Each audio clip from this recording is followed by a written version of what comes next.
শান্তির অধিকার প্রতিষ্ঠা হবে, মহেশখালীর নবপ্রজন্মের স্বাধীনতা রক্ষা হবে। আজকে আমাদের এই ভোটের ময়দানে আমাদের ভোটাররা প্রার্থী কিভাবে নির্বাচন করবে তার একটা পরিকল্পনা।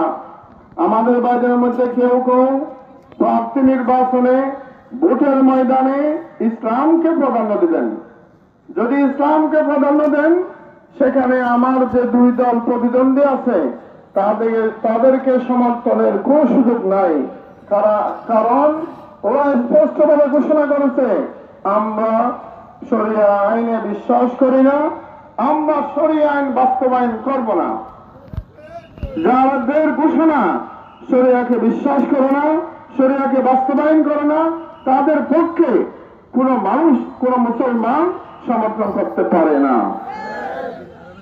আর যদি আমাদের ভাই ভোটাররা দেশ প্রেমকে প্রাধান্য দেন, দেশ প্রেমের ভিত্তিতে সমর্থন দেন, তখনও আমাকে সমর্থন করতে হবে।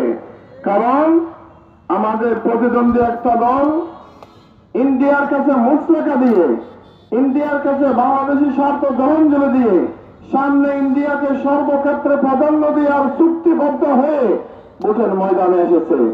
তারা ভোটে যদি নির্বাচিত হয়, বাংলাদেশে মানুষের স্বার্থ, বাংলাদেশে মানুষের উন্নয়ন, আমাদের অধিকার তাদের কাছে কোনো গুরুত্ব পাবে না। কারণ তারা বিদেশি একটা শক্তির কাছে চুক্তিবদ্ধ। একইভাবে আরেকটা দল আমেরিকার কাছে চুক্তিবদ্ধ হয়ে আমেরিকাকে মুচলেখা দিয়ে ভোটের মাঠে এসেছে। তারা ক্ষমতায় আসলে আমাদের মহেশখালীর, আমাদের কক্সবাজার, আমাদের সোনাদিয়া দ্বীপ, আমাদের স্বর্ণের সেন্ট মার্টিন দ্বীপ তারা আমেরিকার হাতে উঠাই দিতে কুণ্ঠাবোধ করবে না। সেই হিসাবে উভয় দলের মধ্যে দেশ প্রেমের লেশ মাত্র নাই। তারা এই দেশকে বিক্রি করে, দেশকে প্রভুর হাতে উঠে দিয়ে শুধুমাত্র তাদের লক্ষ্য ক্ষমতা। সেই জায়গায় আমাদের ইসলামী আন্দোলন সম্পূর্ণ ভিন্ন। অতীতের আমাদের রেকর্ড, যখনই বাংলাদেশের স্বার্থের উপর আঘাত এসেছে, যখনই বাংলাদেশের সম্পদের উপর আঘাত এসেছে, যখনই আমাদের বাইরের তাজা রক্ত গেছে, তাদের পক্ষে প্রতিবাদ করতে, তাদের পক্ষে আন্দোলন করতে আমরা এক মিনিটও দেরি করি নাই।